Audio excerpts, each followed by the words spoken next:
Hello, everyone, and welcome to episode 46 of the Stephen King podcast. Today, we've got a ton of news to go through, and we have a special guest who will be joining us for our spoiler-filled review of the latest Mr. Mercedes book, Finders Keepers, and that is Bob LeDrew. You might know him from the Kingcast, a fellow Stephen King podcast that Bob runs on his own, and we'll do a little talk about Bob's podcast, and he's going to join us, and we're all going to talk about Finders Keepers, which should be a lot of fun. And of course, my regular co-host, Hans Lilja. Hello, Hans. Hello. How are you doing? I'm doing fine. Excellent. On the longest day of the year, June 21st. Yep. This should be a great winter show. Again. Yeah. Let's not go there. Go there so soon. So let's kick it off with the news.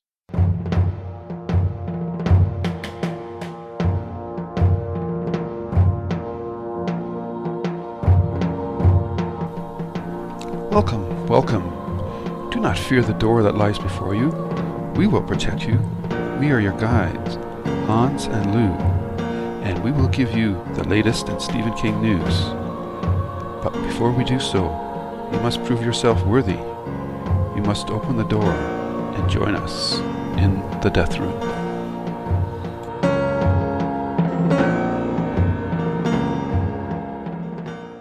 Yes, and first up is some kind of sad news that King won't do any press for Finders Keepers. And as far as I can see, he's not doing any morning shows, he's not doing any signings, he's not doing anything. And we know this from the past, that he's been doing this for certain books. And it's sad because we want to hear him talk about it. But this time he's not doing it. Yeah, well, he just did a pretty intensive promo tour for his last book, so I guess he's still burnt out from that. Yeah. I guess he'll do one every other year, but I think that to do one every year is just too much for him, I guess. Yeah, but he's usually on TV, morning shows for a couple of minutes, but not for this one. Yeah. Maybe he's gearing up for Bazaar of Bad Dreams. Yeah, or maybe he's gearing up to write the third Jack Sawyer book with Peter Straub. That would be great. Yeah, if he's going to be writing every day, then and he's not doing a tour thing, he should have less distractions this year, which is cool. Yeah. Well, it was actually mentioned on his message board that he's actually working on something new. Awesome. But nothing revealed on if he's doing it by himself or with Peter Straub or whatever it is. Yeah. Just that it's something new. Yeah. Well, maybe I'm just reading into it, but I just feel that the time is right for that third book to get put to bed. Yeah. And that's probably one of the last quested projects that King has to work on. Though he did, or was it Cemetery Dance? Or somebody was asking, taking a poll of what they would like to see King work on next. And I put down, I'd like to see Charlie McGee from the Firestarter, see what she's doing today since he's done Danny Torrance. Maybe hook her up with Mark Petrie from Salem's Lot. But, yeah, best of. Yeah, exactly. I just wanted to point out, and thanks to one of your fans over at your site, Hans, he posted a link from New York Times website, and for some reason the comment is not loading up on me while I'm talking, which is annoying. I'm just getting the spinning wheel, but it has a link to a New York Times interview, which is it's Rick. Thank you, Rick, about some general questions about what he's reading, who his favorite authors are, and things like that. So you should check that out. It's a quick little read, and it's a lot of fun. So thanks to Rick for linking that up for us. Our next item is really, Hans, you should be doing this because you're really into this stuff. But it's the UK cover for the Bazaar of Bad Dreams. So I'm looking at it and I'm going, you know what? I think the US got the better deal this time. Yeah, it's a really strange cover. I'm not really sure where they're going with this. The butterflies are there from that we recognize from the US cover as well. So I'm guessing some of the, at least one of the stories will be something with a butterfly. But other than that, they don't really have much in common. I don't know how they thought when they did this cover. It really doesn't say anything. It's pretty with a lot of colors, but it really doesn't say anything about what kind of book this is. Yeah, maybe it's the same guy that did the revival cover for the US version. Yeah. It's pretty minimalistic, and I definitely like the imagery that's invoked by the US version with the landscape inside the person's head, which is pretty cool. But this one doesn't really do much for me, but the butterfly thing is still there, so that's interesting. Yeah. That has something to do with one of the stories. Yeah, for sure. Up next, not unexpectedly, knowing his work ethic, but Mr. King is done with the first draft of the Suicide Prince that Hans has up about that. And we never talked about that on it because it happened after we did our last podcast. Is that the Suicide Prince has been retitled to End of Watch. And what do you think of that title? Which one do you like better? Well, I prefer the Suicide Prince, definitely. I think that is a great title. And the Watch is... I don't know, it sounds like a cop show on TV, and I like the Suicide Prince a lot more. The reason I heard was that, or maybe it's just speculations, but that is that a book with a suicide in the title might be hard to sell, publicly wise. So that might be the reason for it to have changed. Yeah, I think his wife pointed that out to him. And I agree with you. I really prefer the Suicide Prince for several reasons. The main one is because I just watched a cop movie called End of Watch to go with Jake Gyllenhaal, and it's done like a reality TV show thing. And I didn't really think much of the movie, and I still have that association in my mind with that title. Though I do have to say that I can understand why he chose that title, because it gives a foreboding. You're kind of worried about what's going to happen to Hodges. Yeah, because End of Watch is like, the end of the end of the day on duty for a cop, and this could be the end of Hodges. We don't know, or it also could be that it just means that he's no longer has to go to the hospital anymore to keep an eye on a certain character because that character is no longer there. So it has a couple of meanings. I kind of like it from that perspective, but if I had to choose between the two, I would have stuck with Suicide Prince. Yeah, same here. Could change our minds once we have read the book. It might make more sense, but without knowing the book, Suicide Prince is definitely my choice.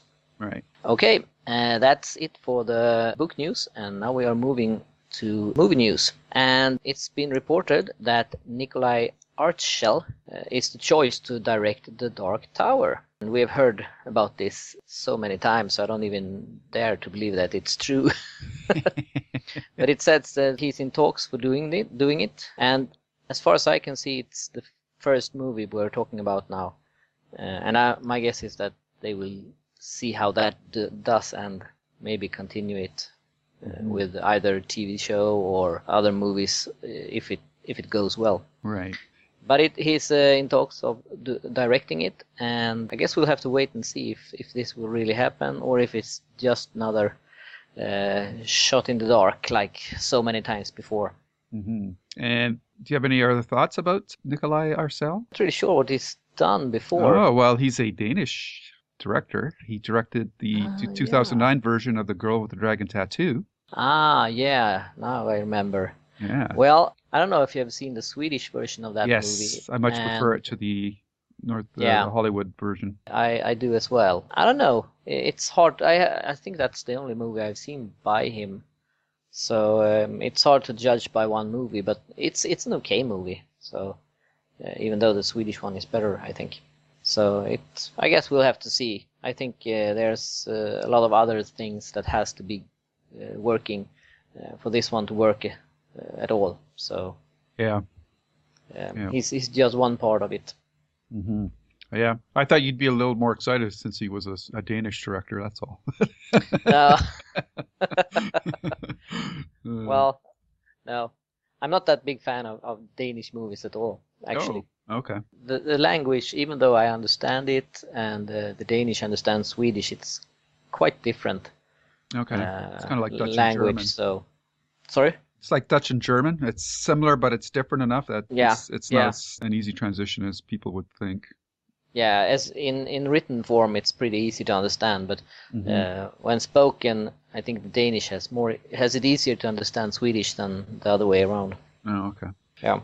Alrighty, so continuing on the adaptation front, we've got some more 11/22/63 news, and first up is Nick Searcy, who, if you were a fan of Justified, played the lead character as police captain boss in that series, and he's a great character actor, and I think he will be a excellent addition to the series. So anytime a movie or TV show can get a great character actor to bolster the main character, I think that's a big win. And I'm a big fan of this guy. I thought he did a fantastic job in Justified, so he should do a great job on 11/22/63. Yeah, I agree. And I'm starting to be a little bit afraid because I'm getting so very high hopes for this one. And I remember getting the same hopes for Under the Dome, and you know how that went. Mm-hmm. But also a lot of photos from the set has been released, and it looks really good. Yep. So I have high expectation of this one. So I will be very disappointed if it isn't good. Mm-hmm. Yes, and they're filming this in Ontario. Yep. So that's my old stomping grounds, which is kind of cool. Yeah, everything about it is, like you said, it's looking really good. So it's just a matter of us keeping our expectations in check and not hoping for more than what it's going to be able to deliver. Yeah. Yeah. And next up, talking about deliver, in just 4 days from when we record this, on June 25th, season 3 of Under the Dome will premiere. And when you listen to this, you will probably have seen the first 2 episodes that will air back to back. Mm. And you will know if it was good or bad. But Marge Helgenberg is in this one, and she's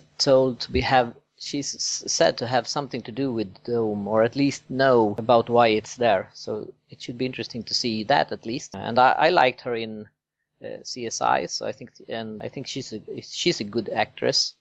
Mm-hmm. I doubtful that she will be able to save the show. Hopefully, it won't drag her down with it. That would be pity. Yeah, she's a good actress. I first encountered her during the series China Beach, if people remember that, with Dana Delaney. And I'm kind of wondering, based on the press releases we've had for season 3 of Under the Dome, if they ever considered changing it to Sometimes Under the Dome. But we'll have to see, because yeah, Hans is forcing me to watch it along, and so that we report back to you guys.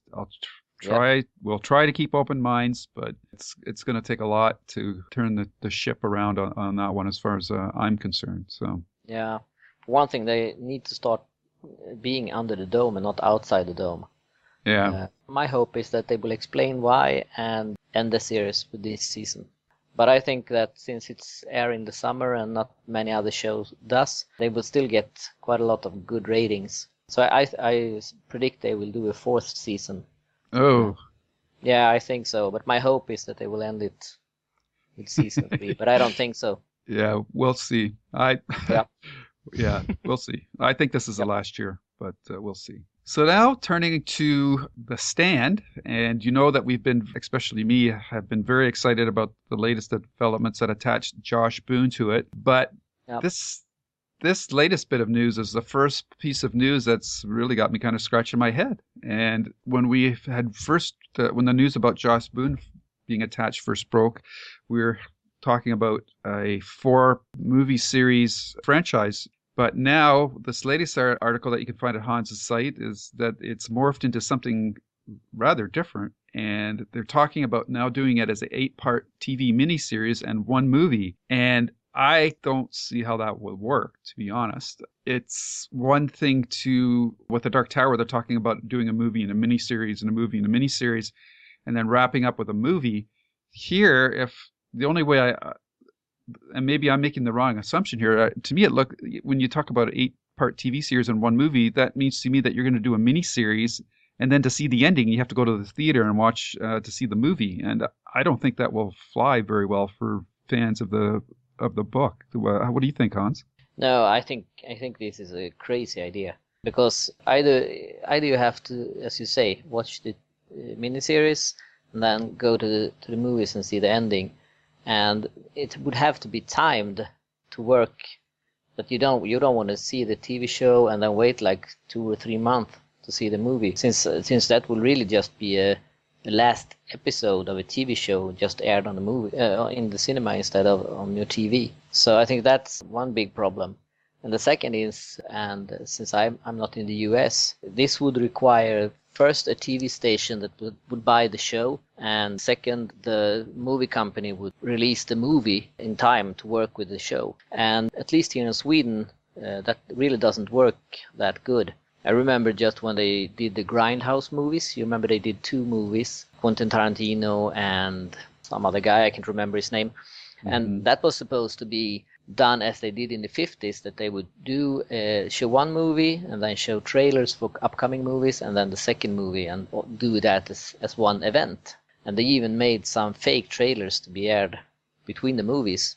And when it came to Sweden, they released each movie separately, a month apart. The trailers you had to watch on YouTube. So it might seem like a good idea for the US where you can time it, but when you sell a TV series and a movie, and you might not sell it to the same company, the TV station might air it when they see fit, and the movie company will release the movie when it works for them, and I don't think they will cooperate to make it work. So I think that's a bad way to release it. The wording might be slightly misleading here. I'm wondering if when they say it's a big budget feature film, but that doesn't necessarily mean that it has to be released theatrically. It could be released on TV. Yeah. It's interesting because if you take the 8-part miniseries, which we would assume would be an hour each, that's the 4 movies that he was talking about. So we're actually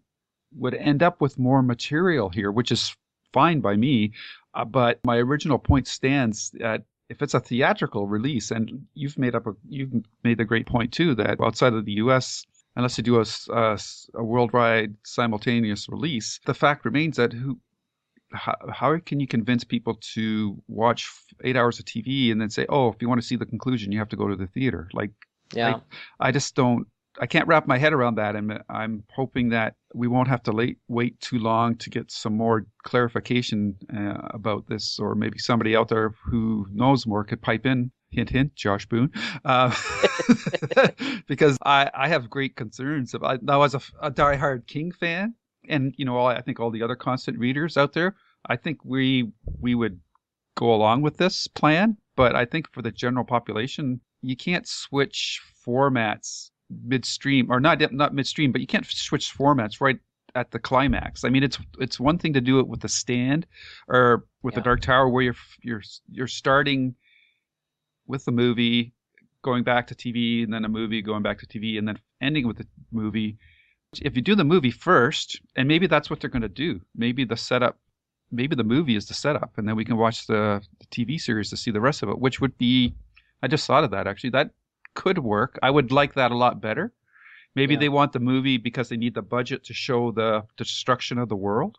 And then while they're filming that, maybe they can film the conclusion, the climax in Las Vegas as well. But then, or maybe that's what he's going to use the movie budget for, is filming like the big set pieces while he does that could possibly work. Yeah. But I think you have to, if you're going to go this route, you have to lead off with the movie and then close out with the TV series. Yeah, but I think also that even though we are diehard King fans and we want as much of it as we can possibly get, I still think you have to, you can't stretch it out too much. If you have like 8 hours first of a TV series and then like 2-hour movie, then you're about 10 hours, and that is quite a lot. And I know The Stand is a complex story and it has a lot of characters, but on the other hand, you have to realize that if you're doing a miniseries, you can't introduce too many characters, because then you will just have introduction of characters all the time. So I don't think you need too much of it, and I think that doing 10 hours might be stretching it a little bit. I don't think that they can do everything from the book in it, and trying to squeeze too much in it or drag it out too much might be bad for those who haven't read the book and aren't diehard fans, and that wanted to follow the book page by page. So I think there's a risk of overdoing it if you do too much. Yeah, that's a good point. One possibility could be that the 8 TV episodes wouldn't be an hour long each. They may be only 45 minutes, 50 minutes. So you wouldn't get like 8 hours on TV. You'd maybe get like 6.5 or something like that. So that's a possibility. So this is an interesting development, and I assume that they're going this route maybe to save on costs and to have the availability of the cast, because if they do this, it basically becomes like a long movie shoot, right? Because they could do the big movie first, and then they have everybody still around to do the TV series and get it all done within a short period of time. Whereas if they go with the 4-movie approach, they might be looking at, well, we have to tie up actors for maybe double the time, because if the first one does okay as a movie, then they would probably film the remaining pieces back to back. But this way, they put all the costs up front, and then the TV series reduces the risk. So that might be the way they're going. That's possible. But if they flip it around and make the climax in the theatrical version, I don't like that idea at all. Yeah, and I think there's also the risk of, if you have the movie last, that, I don't know, maybe it works in the US, but in Sweden, Stephen King isn't that big, really. So I think that a lot of people might not catch on to the TV series. If they miss a couple of episodes, and then they think that, okay, I will catch it when it comes on DVD. That way they won't go see the movie when it comes out, and then it won't be a success here. So I think that it's a risk that if you miss one little point of it, you don't care about the rest. Mm-hmm. And you have to get people attached to it right from the beginning, so they follow all the way through the miniseries and then the movie. If you don't, they will leave the ship and it will sink. Yeah. So, it'll be very interesting to hear more details about this. Yeah, definitely. So this is a very interesting topic in turn of events. So if there's any constant listeners out there, we would like it if you gave us your feedback on this, because sure, we've all got different opinions on how this and what we think about this news. I mean, a lot of people were complaining about 4 movies, so yeah. Splitting it like this is probably even going to cause more consternation. So and it would be interesting to hear from non-US people also. Yes, definitely. If they have the same fears that I have, or if it's just in Sweden that would work. Maybe it will work great in, say, France. Maybe that is a format that will work great for them. So that would be interesting to hear if you have the same or different opinions from mine. Yep. And I already touched base on the link to the New York Times article. So that is the news. Yes.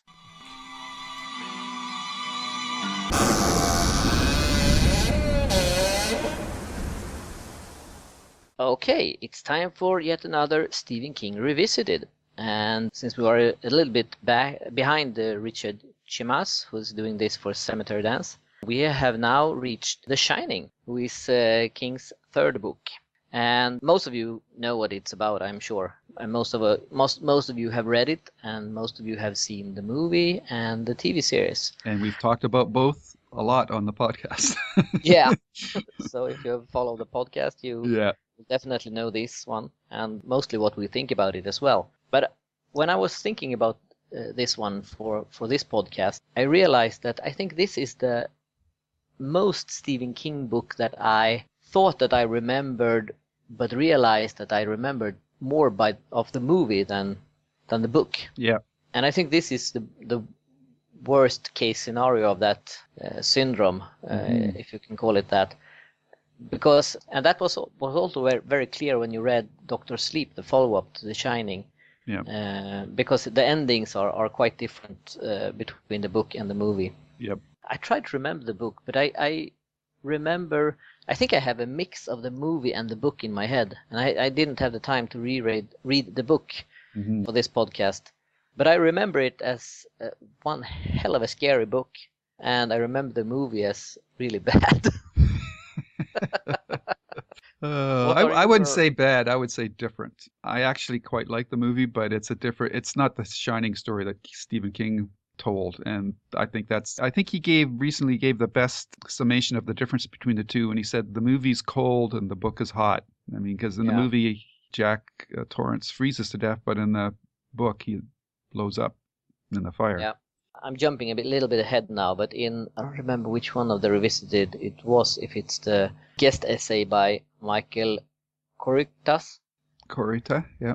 Koryta, where he says that when he saw the movie first, and then he read the book, and when he read the book, he realized that Jack isn't crazy from the beginning. And I think that summarizes what I hate about the movie. Yeah. That even though Jack Nicholson is a great actor, no doubt about that, but in this one, he looks crazy from the beginning, and you know that something is going to happen, and something bad is going to happen.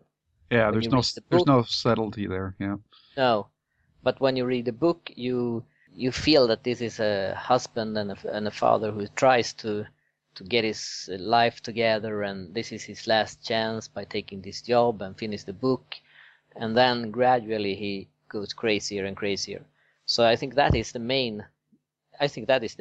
biggest difference from the book and the movie, and I think that is what destroys the movie for me. Yeah, I agree with you, and the focus in the movie is much more on Jack than it is on Danny, which is why the book works a lot better for me, because kids get more scared than adults. So that works really well in the book, and then unfortunately in the movie that's lost. I just wanted to touch on a couple things that, for the context of this story. The idea for this came from in 1974. King had just finished The Body, and they had moved to Boulder where they were renting a house. That's where he got the idea from, because that's where he saw the Stanley Hotel. So it was just a perfect place for the story that he had in mind. And he was toying with that idea, and it was also partly inspired by Ray Bradbury's story, The Veldt, which, if you've read, is a pretty cool story. But the problem with that setting was that it was an amusement park, and King couldn't figure out why the characters just wouldn't run away.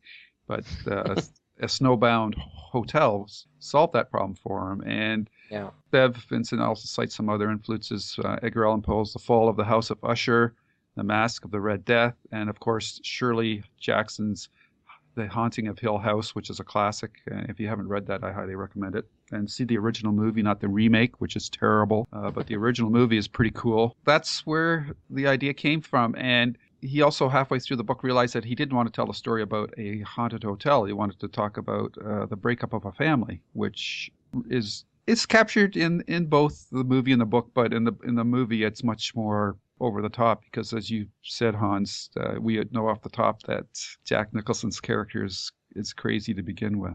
Yeah, and it's interesting to read the little tidbits here about how when he wrote the part where the woman in room 217, where she comes out of the bathtub, and he was okay writing it the first time, and then when he was going to rewrite it, he counted down the days. Soon I'll be on that page, that section, and that section, and that section. So he scared himself with it, and it's a quite scary scene in the book.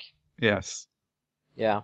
Yeah, so, it's a really well plotted book. I think this might have been the first book I read. I cannot remember if I read this or if I read Salem's Lot first. Carrie definitely came after those two books for me, so I can never remember if it was this one or Salem's Lot that I read first. And it's funny, and I commented about this on the other podcast that we did about it, is when I first read it, I was totally into it for the supernatural aspects. But when I reread it later on, having become a father myself, it was much more about the breakdown of the family. So it's cool to be able to enjoy a story like this on two different levels. And my goodness, the bathtub sequence in room 217 is just one of those creepy things that King just gets into our brainstem and scares us to death with. So yeah. It's just, and then like you said, it's kind of all merged with there's iconic scenes from the Kubrick movie too, with the blood coming down the hallway, and I think scenes with Danny driving his big wheel around the hotel. Yeah. That stands out to me as well. So, but this is a story that has a lot of flexibility, and that's why we have King's book and his version with the miniseries, which actually didn't really work that well, and then Kubrick's version, which is so different from the two that King's done, that it's amazing how even though this is a very restricted story and location, how well it works in allowing different interpretations of it to take place. Yeah, yeah, and I'm always surprised when they do these lists of the most scariest movie or the top 10 horror movies and lists like that. And The Shining is always in the, say, top 3, 4. And I always want to scream when I see one of those lists, because I don't think it is that good of a movie. I actually saw the movie before I read the book, and I thought it was okay, but it wasn't one of the best movies I've seen.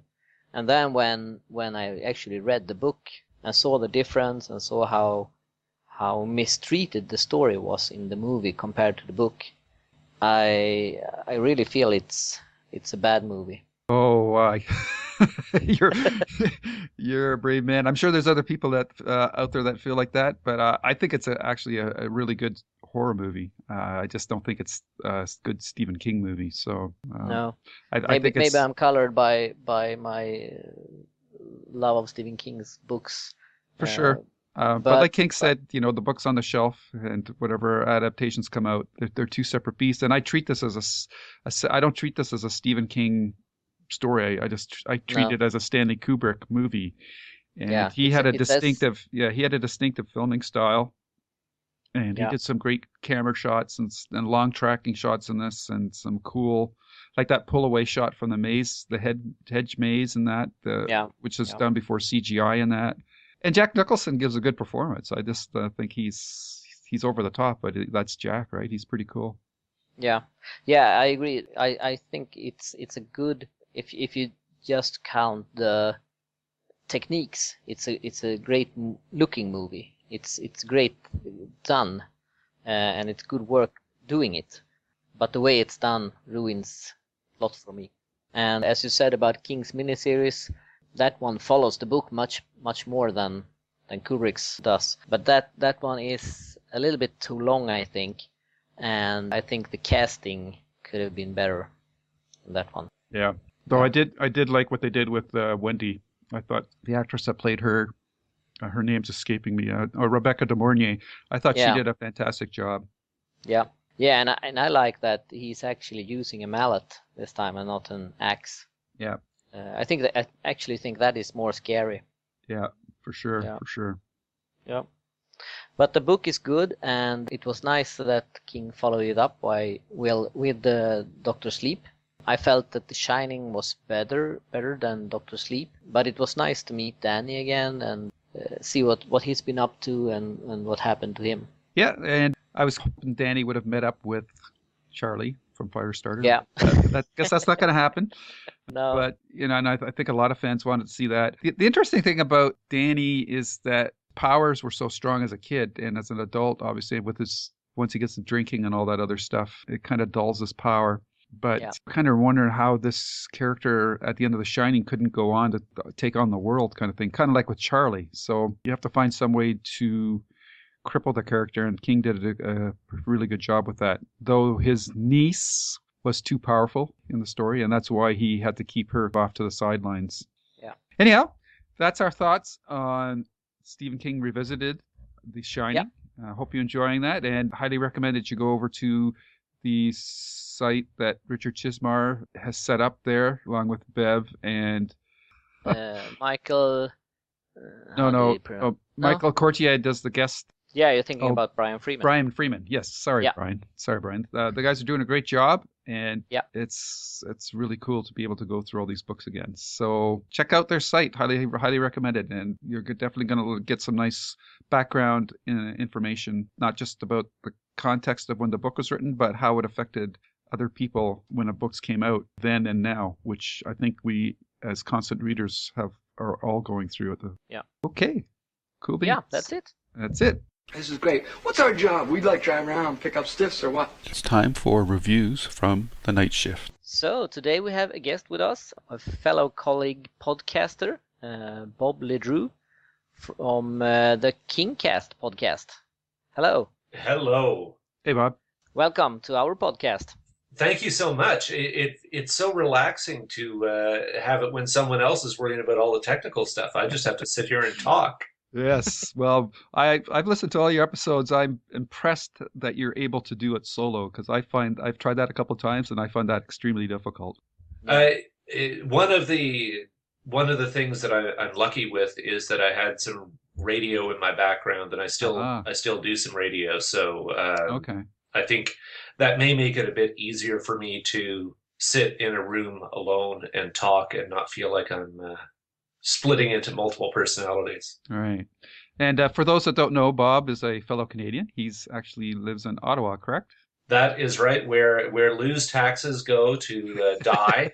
It's Yes. very nice of you. We always appreciate all of the other Canadians who make our city so beautiful. It's lovely. Yes. Yes, it is the capital of Canada. I lived in Ontario for like the first 50 years of my life, near Toronto, so I know the area well. But now I'm way out west in Alberta. So, Yeah, There you and I'm go. far, far away.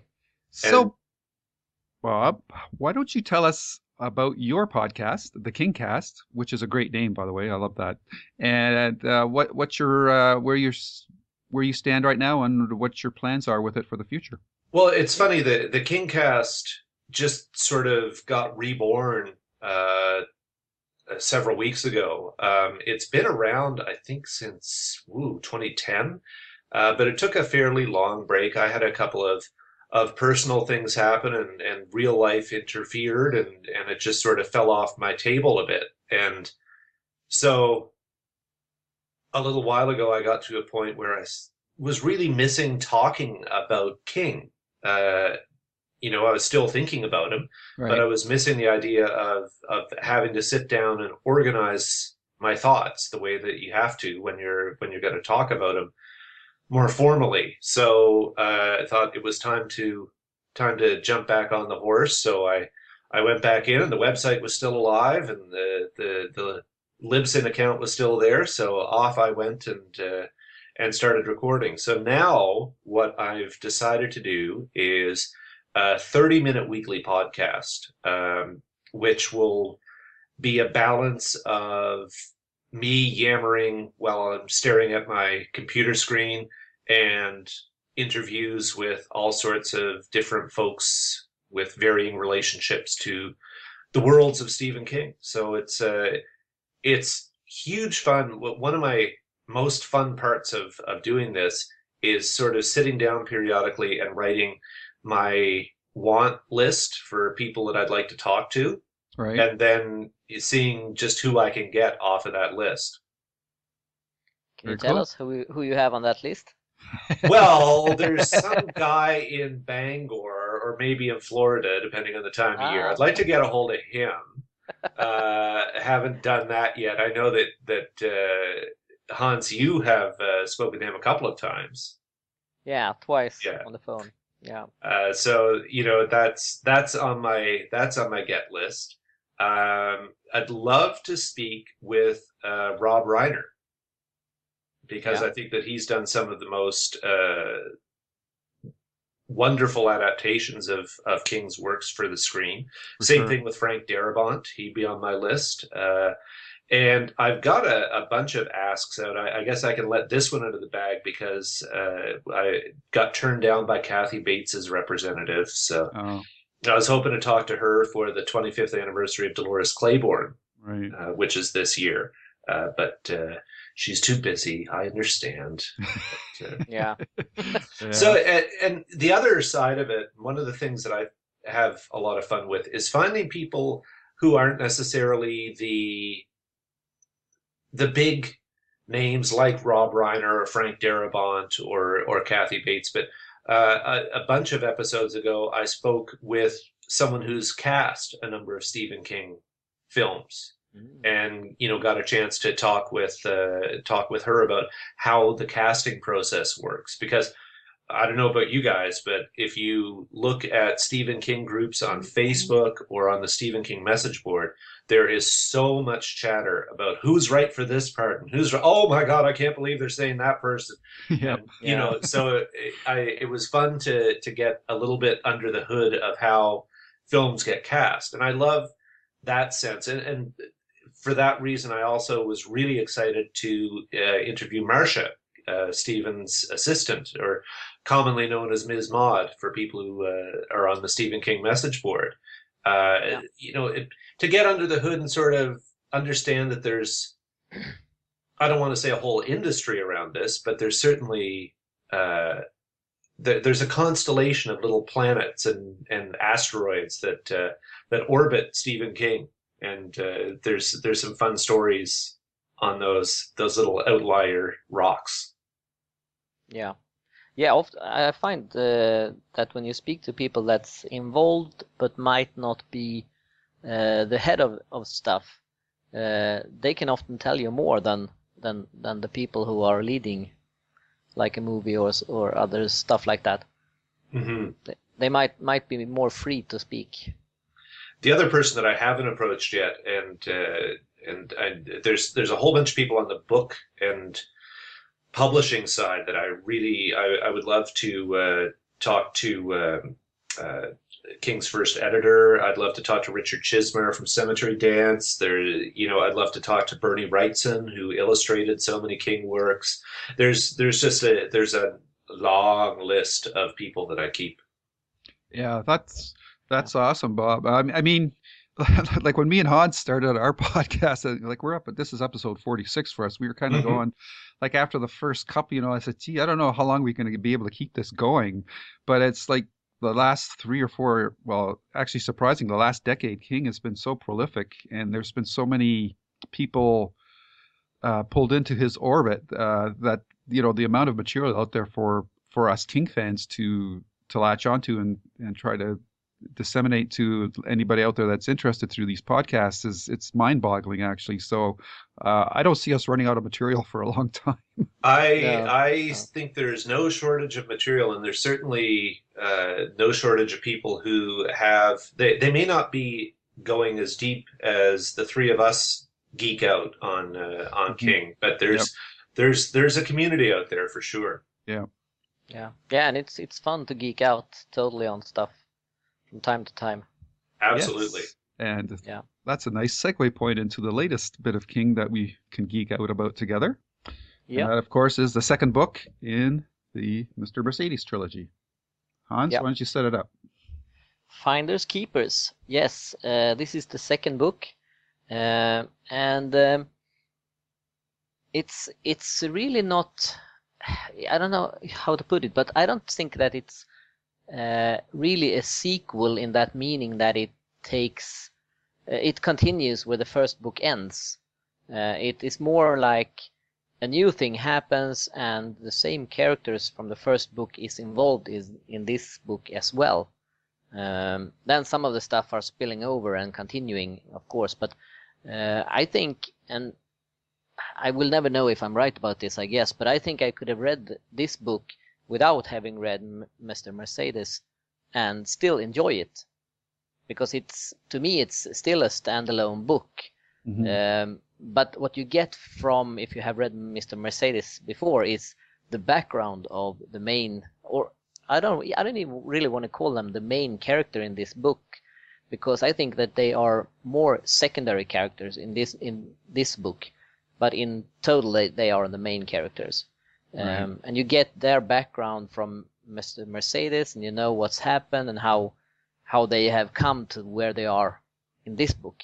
But I think you could have read this one without having read the first book. Okay. So that's the first thing, because here you have a story about a man who, by a robbery, comes to some money and some notebooks from a famous author. And I always like it when King writes about other authors that, with some twist, this could actually be Stephen King that this book is about, because right. He has the fans, he probably has some notebooks that he hasn't released. I don't know if he has a lot of cash laying around home, but this could... I doubt it. The last time I checked in Bangor, there wasn't much cash. Yeah. No. But this could be about him, like Misery. That could also be... I bet he has some fans that are like what's her name, Annie Wilkes. So I think that he writes these books a little bit from his own perspective and stuff that actually could happen in some way, if not exactly as they happen here. Right. But this time it's John Rothstein, that's the author, and Maurice Bellamy is the thief that steals his money and his notebooks. He buries them and then goes to jail for 35 years, something like that. And while he's in jail, the only thing that keeps him alive is the thought of having these books and reading what his favorite author has written that no one else has read. But during the time he's in jail, Peter, this kid, finds the notebooks, and then Maurice gets out and the notebooks aren't there, and stuff continues on. And in this mix, we get Bill, Jerome, and Holly as well. But I don't know what you guys feel, but I think this is... I really like this book. I think I would like to say that Mr. Mercedes and Finders Keepers are definitely among my at least top 10 books of all Stephen King books. Wow. High praise indeed. Yeah, that is... I'm not sure that I would go quite that far, but it's interesting. I think you're totally on track, Hans, that King puts enough exposition of what you need to know about the backstory that you could read Finders Keepers independently of Mr. Mercedes and not feel like, I don't get this, what's going on, I don't understand it. But there's a level of richness that if you've gone through Mr. Mercedes and then you come to Finders Keepers, there's a level of richness there that that is added from reading that. Sometimes I always sometimes try and think about King as having a recipe of characters and situations that he sometimes, it's almost like playing dominoes or something, where he just sort of takes a bunch and shakes them up and throws them down on the table and says, okay, what do I have? Right? So, and Finders Keepers, you've got a character in prison, and we know that he's dealt with characters in prison before. Right. And even in, the fifth quarter, there's that situation of someone getting out of jail and trying to piece together those pieces of a map. Right. So he's had that situation in his work before. Then you have the obsessive fan. And, for me, there are certain echoes of John Shooter and Tad Beaumont's double, whose name is escaping me.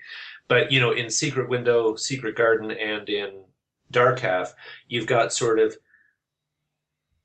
some echoes, I think, of someone like Maury. And this is sort of and you also have a detective, you have a precocious young man, and you have someone who is... I don't know how you would describe Holly. She's probably somewhere on that autism Asperger's spectrum. Mm-hmm. She's not quite socially comfortable as a human being. So you have someone who's sort of, I don't want to say damaged, but different. And, King has trafficked a lot in those characters. If you think about Duddits Cavell from Dreamcatcher, and you think about... Tom Cullen. Yeah. Tom Cullen, there's a ton of those. There's the kids, the twins in I think it's part 6 of the Dark Tower, when they take out My Blue Heaven, Baj and Sej, the hydrocephalic kids, right? Yep. So there's all of these elements, and sometimes I feel like he just sort of shakes them up in a bowl and throws them back on the table and says, what do I have? And this book for me is one that is not one of the great challenge books that he's written, but it's a really comfortable read. Yep. Yeah. Sure. I think it's a great summer book, and I think that there are some books of his that I would definitely not call beach reading. Right, like Revival. Revival, Full Dark, No Stars. Yes, definitely. Yeah, I'm I'm right along with you there, Bob. I believe that, this is a great summer read book. I wouldn't put it in my top 10, but it's quite an enjoyable book to read.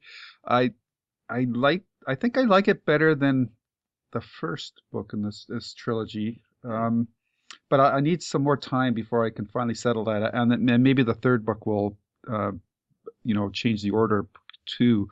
But I do like how, as Hans pointed out in the first, Bill Hodges and the characters, like you're reading this book and you're like halfway through it and you're wondering, like, are these guys ever going to show up? And what's like, I want to know what's going on with these characters. I thought this was a sequel. I thought this was a sequel. Yeah, what's going on? Yeah. And then Hodges finally shows up, and then within 2 pages, it's like you've just put on your favorite sweater again, because you just know. You know everything you need to know about where the character is at. And I realized at that point that first half of the book was getting us invested in the Peter Sauber character. So, in that aspect, this is a really well plotted book. It just King's, he does this so effortlessly now that I just really like the construction of this book. And as you guys have pointed out, I also like it when King talks about the relationship between readers and writers, and he pays homage to some other writers in this book, which is really cool. And he's got that ability to create those like sayings, like in this book, shit don't mean shit. Yeah. Like he always comes up with one of these great lines that becomes like a mantra through this, and sort of a sub theme through the book as well, which I always enjoy. And then he adds, that thread back to the first book, and the characters, the main protagonist and his sister and father and mother are linked to the first book from the it's the chapter 1, but I call it the prologue, and this chapter 1 in this book is really a prologue as well, in my mind. So there's a lot of mirroring of plotting and going on between these 2 books, but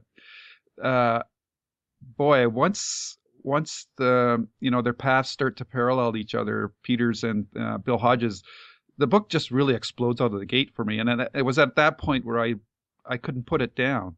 Yeah. And that's a sign of a really masterful writer at work again. So I really like it from that perspective. So with that in mind, Hans, what was your favorite aspect of the book, or favorite things about the book? I think that what made me like it so much is actually the characters. I think those are the real strong points in this book. I think you really, or at least I did, felt for the characters, and I think they were believable as well. You believed in them, and that they were there. So I think that's a big plus for this book. Yeah. Do you think I really got the feeling that Peter Sauber was a young version of King himself? Did anybody else get that vibe? Or I hadn't thought about that. No, I didn't really think about it. I thought more of him maybe like parallel to Jack Sawyer. I felt a little bit about them as maybe not the same, but like distant cousins or something like that.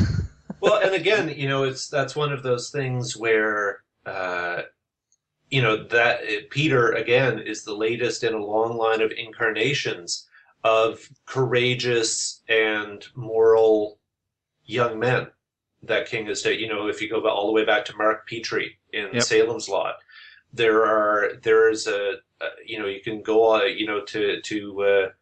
to Jake, to Gordy LaChance, to Chris Chambers, and go on and on and on, and find these young men who, for King, need to be tested, and need to sort of face up to the morality of the choices that they make, and in most cases end up making the right choice. Right. Yeah. Mm-hmm. I also listened to the audio version of this one. Oh. And it's read by Will Patton, who also reads Mr. Mercedes. Mm-hmm. And I think he does a great job. And in I don't know if you have listened to any of it, but in some parts he sounds very much like King when he narrates. I actually thought for I don't remember what segment it was, but for a couple of seconds there, I almost thought that they had actually used King's voice. So in some parts when he does certain voices, he looks sounds very much like King himself. So I can definitely recommend you to check out the audio version of both Finders Keepers and Mr. Mercedes. Okay. The two giant holes in my King universe are that I'm not very good on graphic novels, and I'm not very good on audiobooks. So I need to bone up on both of those. And then that's good because you should start with Bag of Bones because King narrates that one or reads that one, and that's awesome. That's my favorite audiobook. Yeah. Maybe that will get the taste of the ending of the miniseries out of my mouth. Oh yes. But I digress. Let's not go down that rabbit hole. Okay, never mind. Okay. How about you, Bob? What were a couple of things that you really liked about this book? I think the thing that I loved the most about Finders Keepers was the way that it dealt with the nature of obsession. And so, you've got Morris, who, through a combination of circumstances and personal choice, his obsession with Rothstein becomes toxic and poisonous and leads to his downfall. And Peter faces that same. You can feel that he's facing the same fork in the road that Morris faced many years previous, and makes a different choice. And I love when King tackles the relationship between the generator of some sort of creative work, whether it's a painter like Edgar Fremantle, or whether it's a writer like Rothstein, or Paul Sheldon, or you name it, and the consumers of that work for both good and bad. And if you think in The Dark Tower, you've got the constant readers, the shout out to the constant readers who are working on behalf of the tech corporation. And then on the bad side, you've got people like Morris and Annie Wilkes, who their obsession takes them into a place of pathology. And I love that part of his work, and I love the treatment in Finders Keepers. Yeah, I'm right there with you. That was my favorite part of the book too, and it was, even Peter at one, a couple of moments, he almost, he sort of was teetering on taking the Morris route, but probably his sister, his love for his sister pulls him back. So I really like that aspect of the book as well. And from a technical aspect, what I really liked as well is once the Bill Hodges and them were brought into the story, it was that parallel storyline where you're kept waiting for their paths to cross, and it never really happens until the end of the book. So that was another piece of tension. Like, come on, put these guys together. I want these guys to get together. That never really happens until the climax. So it's a real chess game. Yeah. King keeps moving a pawn here, moving a pawn there, and you keep going, okay, when's he going to go for the king? Yeah, exactly. So I really love the plotting in this book, which is why it just makes it really hum in the back half, which is pretty cool. Okay, Hans, what about you? What things did you not like about it? No book is perfect. No, since I thought it was a very good book, there isn't much that I don't like about it. One minor thing might be that it was pretty easy to predict how it would end. Maybe he could have kept that a little more secretive for a little longer. And then, and I know you will recognize me when I say this, Lou, I think that the mother should have died. I'm going to bring that up as a question later on. Yep. Well, and bloodthirsty. Yeah, and it's not that I didn't like the character or stuff like this, but I think that, I mean, for one thing, she was shot in the head, and I mean, how many people survive that. Mhm. It was a grazing I would shot. imagine, not being a doctor, but I would imagine that it's pretty hard to survive that. Yeah. And I think that it would have. I like it when not everything ends on a good note, and I think that would have been the twist that would have made the book a little bit darker, or maybe much darker. Mhm. But I knew you were going I- to bring this up. yep, and I knew I had to. And You're, I the bet- kind of, you're the kind of guy who clapped when Bambi's mom died, weren't you? Yep. yeah, and I bet you we Yeah, had but- we had two different reactions at that, because when I was reading it, when that moment came, when Morris Yep. shot his mother, I Yep. put the book down and I said, "You just didn't do that, did you?" But I bet you just turned to the next page. Oh, I got to find out what happened. But I had to sit down. I had to put the book down for like 5 minutes and say, "Boy, I can't believe at this stage in his career that he's going to go down that direction." So Yeah, but I was very happy with when I I picked actually it got up. the same feeling as you did. Oh, okay. I couldn't believe that actually happened. Yeah. But I think that once it did, it should have happened full out, if you know what Yeah. I mean. How about Yeah. you, Bob? Did you have that reaction? I like Hans's point because, and I'll give you an analogy. Mhm. I think that too many times Steven Spielberg has let us down by letting us off the hook. Yep. And just letting the tension go down too far. So if you think about a movie like Jaws is probably almost a perfect movie because he just keeps ratcheting it up, and the releases in tension are tiny, and then he just ratchets it more, and then in other films that I've seen of his, like the first Jurassic Park movie, there's this one scene where one of the dinosaurs sneezes on the kid, and I can remember being in the movie theater watching this and going like, and everybody's going like, "Oh, isn't that funny?" And I'm like, "Damn it, he just ruined it because there's no tension anymore." So I think I have to take Hans's point that in a way, Uncle Stevie just wasn't willing to go all the way with Finders Keepers. The way, for example, he did with Revival.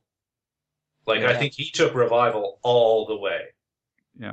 And that was just sort of, you try to close your eyes, and he was like, prying your eyelids open and saying, "No, you got to see this whole thing. Yeah. You have to see it. It's bad, but you have to see it." This one, it's like, no, it's okay. Yeah. And I like the first one better. I like you have to see this. It's awful. Yeah. Yeah. I guess I agree with what you guys are saying, but for me, her death is not central to the success of the story or the thrust of the story. So I was okay with it. It would be interesting if King had written this, back in his heyday with when he was doing stuff like Cujo and Pet Sematary. I think the outcome might have been what Hans wanted, but I don't think her death would have added an unnecessary tone that the thrust of the story wasn't really about. So I was okay with it, boy. But I got to tell you, when it happened, I just thought, oh my God, he's not going to do that, is he? That's rare. I had to actually put the book down and walk away for like 5 minutes. I thought, oh my God, he's not going to do that, is he? I mean, it would have been bold, and I think if he would have been younger, he probably would have done it. But for the story that he was telling, I think it was just enough to even put us in that headspace. So yeah, but I think also, as you say, the mother wasn't that big of a character in the story. No, so but Peter was. Yeah, So- exactly. But I mean, the fact that if she had, it would have been different if he would have killed some of the main characters. But if she would have died, it wouldn't have changed. The story hadn't changed that much. I know Peter would have been devastated, but the main flow of the story wouldn't have changed that much. But it would still have given us a little darker tone to it. That I think I would have But I liked. will say that if there was a mother that Morris should have shot, that was the wrong mother in this book. Yeah, should have Yeah. Because his mom was a bit of a piece of work. Yes. Yeah, but I also like it when when you get a reaction like you did, and I actually got the same, like, no, he didn't do that, and it to me it came from nowhere. I didn't see him No, well, that's doing exactly it it, before right? it happened. Yeah, he Yeah, but sprung that on us beautifully.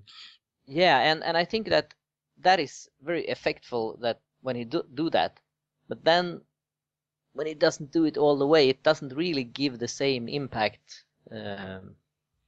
as I would like it to have. So, but I know what you mean, it's not a but big deal. yeah, I know what you mean, but I gotta say it impacted me big time, even though because I just wasn't expecting the story to go in that direction at all.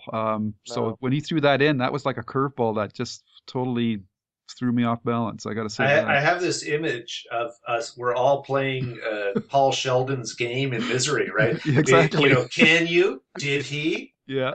And I think Yeah. two of us are saying he didn't, and one of us is saying he did. Yeah. Yeah. Exactly. Yeah.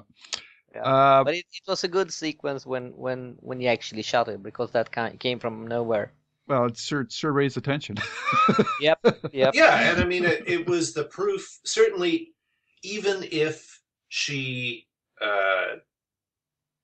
even if she survives, as she does in the book, that it's proof that at that point Morris was beyond making sort of moral choices. He was in a different space from then on, and he was going to do anything to get those books. Yes, and that ratcheted up the climax with Peter and his sister, for sure. Because you realize just how desperate he is. Absolutely.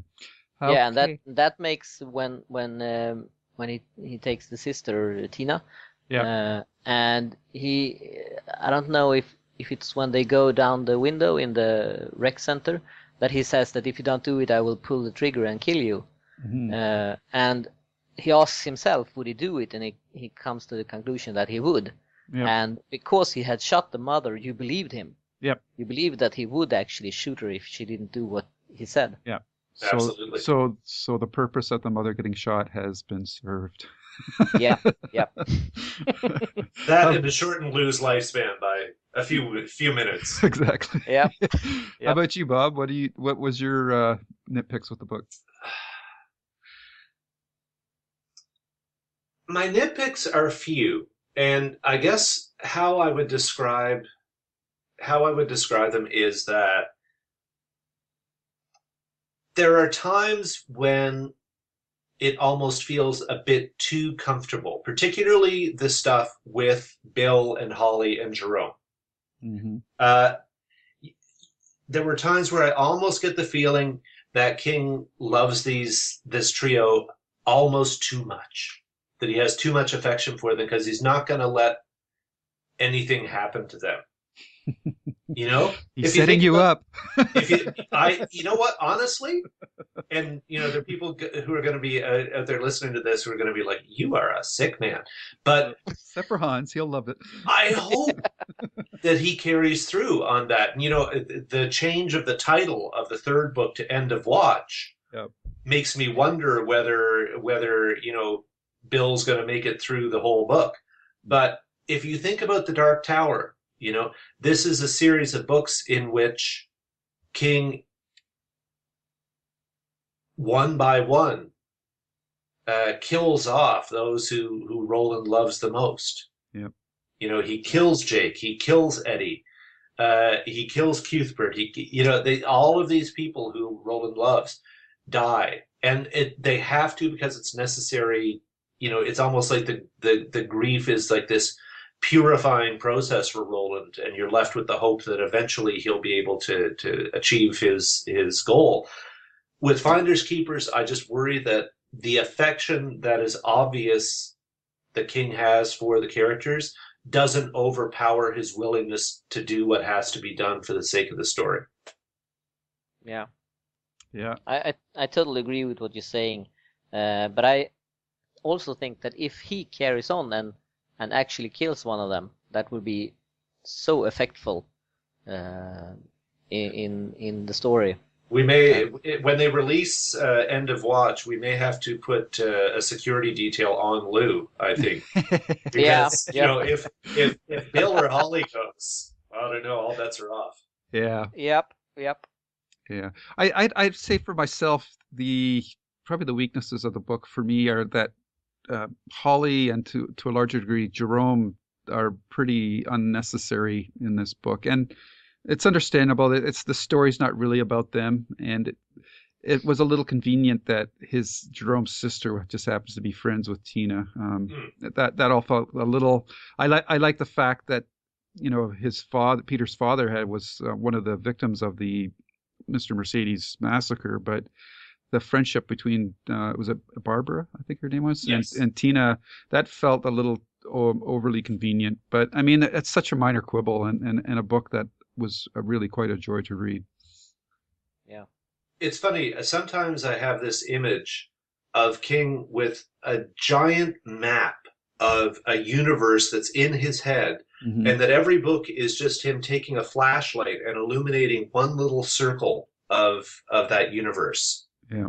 And so now he's back. Here's a question for you. Do you think that this is the same city that Rose goes to in Rose Matter? I haven't even thought about that, actually. Yeah. Do you think it is? Well, it's not Maine, obviously. It's sort of a Midwestern city, and we get some sense. He never actually names it, but we get some sense that it's sort of by the lake, and and my U.S. geography is iffy at best. So, I think he mentions Cleveland in here, so it's not Cleveland. But then if you go back to Rose Matter, she goes to this sort of Midwestern city, and it's by a lake and things like that. So I've been asking myself the question. I haven't gotten to a satisfactory answer yet. I wouldn't be surprised. But yeah, that's an interesting question. But if it is, there's that flashlight's just sort of gone back there, But and you read. Having read these two books, think to yourself, once he does this trilogy, for all I know, he's going to go and do a book about Hodge's old partner's new partner, Isabella, because he seems to have a thing for Isabella. Yeah, he talks about when he talks about her, he's very evocative. Yeah. Yeah, and even if he doesn't do a full book about her, she might pop up in another book. Just as a by character. Yeah. So, and this brings me to the final thing that I didn't mention about what I really liked about this book is how well it sets me up for wanting to read the third book. Yeah. Because, and I'm really surprised, and I want to hear what you guys thought on this, is this introduction of a supernatural element into the story. Like, what did you think of that, Bob? I think it was a really interesting choice to make, and I'm going to make a link here that is probably really tenuous, but I'll make it anyway and let you guys decide just how far off into left field I've gone. But when I think about Brady, I think about Roland LeBay from Christine, right? And there was a sort of sick concentration of power in Brady, and I think that that's what reminded me of LeBay, because he had that sort of queer magnetism about him, and I think it doesn't really surprise me that stuff starts to would appear at the end of the book, because when you think about what Hartsfield was able to accomplish in the first book before being thwarted, and just how close he came to achieving a truly horrible act, then you say to yourself, maybe he had something more than normal abilities. Maybe that was what allowed him to get as far as he did. Interesting. How about you, Hans? I didn't make that connection, but now that you mention it, it doesn't seem so wrong, actually. But it wasn't something I thought about when I read the book. But I was, to begin with, I was a bit surprised at first that Brady wasn't more in this book than he was. He's just by the side for the entire book mostly. But as Lou said, I'm really looking forward to the third book, and it will be interesting to see what that new title really means, and how that will affect the main character, or if it's Brady that's on the last watch. I don't know. I can't really wrap my mind around him and what he will do. I think he will do a lot of bad things, which I will probably like. But I have a hard time really grasping him. I was surprised because I at the outset I thought King started the series to take a break from anything supernatural. So when it started to pop up in this book, I was going, wow, I didn't think that he was going to go there at all. And now that we've got these title changes, and I'm thinking about, Brady's mindset, and he's got an axe to grind with Bill, but he's got probably just an equally as big one to grind with Holly, because she's the one that conked him on the noggin to begin with, and probably let the genie out of the bottle, so to speak. And you have to think that the end of watch title refers more to Bill and his gang, whereas I took the Suicide Prince to be more slanted towards Brady. And if he can do mind control things, there might be a string of bad ends. I'm sorry, Bob. Isabella might be one of them. Well, you never know. I mean, anything's possible. And of course, this isn't the first time that King has had someone gain those sorts of powers as a result of a trauma to their brain, right? That's right. Johnny Smith Exactly. is your classic example. Yeah. So my hopes for the third book have really, really skyrocketed when he's introduced that element into it. And I'm hoping that with the third book, it's going to make us, when we're done with it, look back at the first two in a different light as well, which is always cool. Yeah, I think that's entirely possible, and I hope that's true. I think if the third book is successful, it will do that. For sure. Yeah, and he's already finished the first draft, which is good. So hopefully it will be out next year. Oh, I'm sure it will. That's what it says on the website. Yeah, and next June. So I'll tell Marcia. We'll all start. Marcia, you said. Yeah. And then now the guessing game, of course, is what is he working on now? And me and Hans are feeling fairly strongly that it's about time to get that third book in the Peter Straub trilogy done too. Yeah. I'm not nearly as eager for that as many people are. The Talisman I really enjoyed when it first came out. I'm not sure that it's a book that's stayed as powerful for me as it was at the start. And Black House I enjoyed, but neither of them are the ones that I would put on the space capsule to send out into space to prove to the aliens that we're good. Well, you wouldn't do that with a King book in the first place. Oh, I don't know about that. There are books that I would send on the space capsule. Well, I'd send out the copy of the Shawshank Redemption. That would be a good one. I think Lisi's story would be on the space capsule for me. Oh yeah, so that's a link we never mentioned, which was in here too, is the Inkunks, which is what Morris was. Yes, exactly. Yep. Yeah. I'm sorry, I interrupted you. You were going to say something? I think I'm so amazed at this. The last several years seem to have been such a fertile part of King's career, and he's both produced in volume and in quality. Yeah. That I'm willing to take just about anything. Absolutely.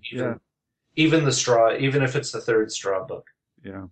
Yeah, me and Hans were talking about that. That we're I think it was on our last podcast. We were starting to say, well, King's had 2 books out for a couple of years in a row now, and then Hans went through the list, and it's been like over the last 10, 12 years he's done that, except maybe 1 or 2 years. So Yeah. ever since he's had the accident, it's like he's become possessed.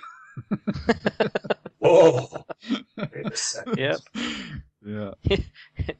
Yeah, it's interesting to hear that. Maybe that's a deal he did that day to produce 2 books a day.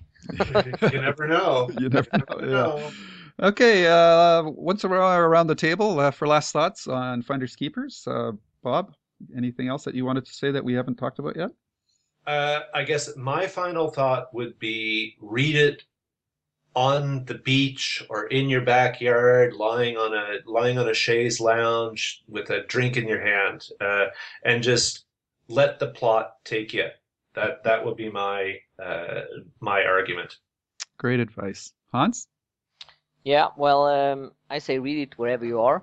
But before you read it, read Mr. Mercedes. I reread that one just before I got Finders Keepers, and they work excellent together. So I say read them both back to back. Okay, a good 1-2 combo for sure. Yep. Yeah, I would echo those sentiments as well. I think, Bob, you've already read it twice, haven't you? You know what? Yeah, the way I do things when King publishes something is the first time I get my hands on it, I go really fast because I just want to and I'm a fast reader anyway, so I just like blast through it and let the story just carry me as quickly as I can. Right. And then I go back and I read it again and I start to get a little bit more cerebral with it as opposed to just letting my gut take it. Right. And on your second read, did your opinion of the book change? My opinion of the book actually got better on the second read because the first time it was just, great story, great plot line. I'm getting pulled along. And then the second time I started to read it and start to think more about what Rothstein meant in the context of the book, and the relationship between Morris and Rothstein, and then the relationship between Peter and Rothstein, and the pull that literature has on us. And of course, here are 3 people sitting on Skype talking about a writer, and they're spending hours publishing audio about this writer. So Yeah. we're one of us, maybe Morris Bellamy. Yeah. I think I'd put my money on Hans right now. Yeah. How about you, Hans? Oh no, I'm sorry that I already asked that question. Okay, so I think that's about it, Bob. It was a blast to have you on. This has been so much fun. Mm-hmm. Have Hans? to do it again. Yeah, and we wish you well with your ambitious weekly podcast. It's only a half hour. That's what I keep telling myself. Yeah, half an hour of recording, and like behind that, so you have to triple the time to actually put it together and get it in a form that goes out for listening. But we're struggling to get out, do it twice a month. And but that seems to be working well for us. But you guys are doing great. Thank you. So are you.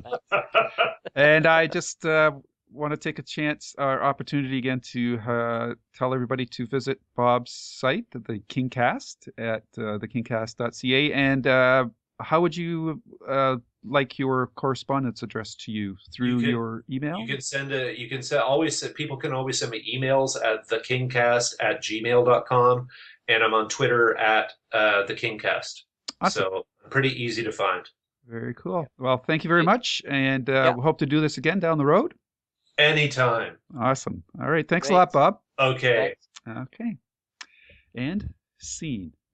All right. Great. That was fantastic. Thank you very much. Now we're gonna have to do a turnaround. I'll bring you guys on sometime soon. Okay. Cool. Sure. It'd actually be interesting to do almost like a panel show about doing author-focused podcasts, because I know there's a couple of guys that I know who do a Sherlock Holmes podcast. Oh yes. So we could do sort of a panel about being, how you do a podcast like this, and sort of some of the things that you've learned and stuff. So let me think about that. Okay. Yeah. Cool. Yeah. Cool. This is we're all in it together, right? We're this all is- in the trenches. Yeah. It's all Yep. you get synergy from talking to fellow podcasters and podcasting. It's a lot of fun, Yeah. and plus it's just fun to talk about King. And Well, the more yeah, the more opinions you get, the more you have to base your own evaluations on things too. 'Tis true. It's true. Do you have a lot of interaction with your listeners? Not nearly as much as I'd like. I mean, I'm sure you guys know the same thing, that you get to the point where you start talking to yourself and you think, like, is anybody out there? Is anybody Yep. listening? Yeah. Oh yeah. Why am I doing this? Yeah. And so when you get that email or, Yeah. Twitter or whatever, for me, it really bounces my energy level up highly to do it. Absolutely. Yeah. So I this don't get is- Sorry. Go ahead. as much as I want, but I'm trying a few things. Like, I'm doing this little contest now to get people to name my little furry Cthulhu mascot, Right. and trying to encourage people to interact, even in small ways. Mm-hmm. Yeah. Yeah, we Yeah. have the same thing. We get some feedback from user. It's like finding a nugget of gold. Absolutely. Yeah, and it's easiest when you ask on Facebook, like, do you like this or do you don't like this, and you get a lot of yes and no's. But it's hard to get people to interact a little bit deeper, or ask questions, or stuff that you can bring into the show and talk longer about. Yeah. Yeah. Okay. Well, thank you very much for coming on. I hope you enjoyed yourself. Oh, it was a hoot. I love this. Awesome. Great. So we'll keep doing this from time to time, because just like getting listener feedback, this is as energizing for me to talk to other podcasters as well. Yep. Yeah. Absolutely. Yep. Okay. Thank you very much, sir. Enjoy the rest of your weekend. All right, gentlemen. Have a great afternoon and evening. Yep. Okay. You Same too. to you. Bye-bye. Okay. Bye. Bye. Bye. Okay, that it is for this episode of the Stephen King podcast. I hope you have enjoyed it as much as we have enjoyed doing it. And please send in your comments, both about the things we discussed in the news, like TV series versus movies. And if you have any comments on Finders Keepers, please send that one in. And we could address those issues next episode if you have any concerns or disagreements from us. Or if you think I'm a bloodthirsty beep, you can say that as well. And kunk. Exactly. In the next episode, we are planning to discuss Under the Dome, the 3 first episodes of Season 3. So, if you don't want to see them, you have to do like LeDrew, be forced to see them, because we are going to talk about them. Ludo Voodoo. Yes. And we are also going to do the Stephen King Revisited, and this time it's the book Rage, which should be very interesting to discuss, since it has a pretty grim history. Mm-hmm. And unfortunately, this type of news item keeps coming up again, and it just did again recently this week in the States, as we all know. Yep. So, check us out then, but until then, stay safe. Yes, to all our fathers out there, we're recording on Father's Day. Stay safe. Sorry, But stay go ahead. scared. Stay scared. Mothers beware. Yes. Bye-bye. Bye.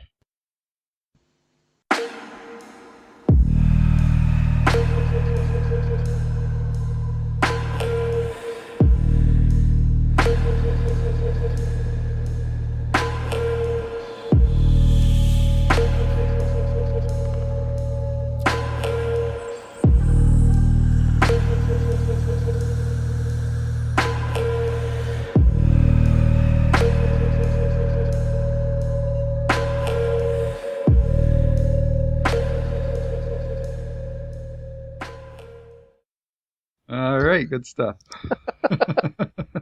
Interested